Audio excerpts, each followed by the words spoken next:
Mini bus 2 कारना धडक देत पलटली. आसूत मुरुड रस्त्यावर भीषण अपघात. ड्रिंक अँड ड्राईव्हची केस. दापोली तालुक्यातील मुरुड येथे पुणे येथून आलेल्या पर्यटकांच्या मिनी बसचा अपघात झाला आहे. यामध्ये मिनी बस 2 कारना धडक देत पलटली.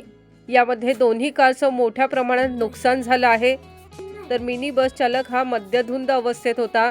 सुदैवाने या अपघातात कोणतीही जीवितहानी झालेली नाही. आसूत मुरुड रस्त्यावर सायंकाळी 7:30 वाजण्याच्या सुमारास हा अपघात झाला. या अपघातात 2 कारचं मोठं नुकसान झालं आहे. मिनी बस चालक हा मद्यधुंद अवस्थेत असून तो 22 सीटर बस चालवत होता. बसमध्ये कोणताही प्रवासी नव्हता, कोणताही पर्यटक नव्हता आणि त्यामुळे सुदैवाने कोणतीही जीवितहानी झालेली नाही किंवा कोणी जखमीही झालेलं नाही. दरम्यान मिनी बस चालकाला पोलिसांनी ताब्यात घेतलं आहे.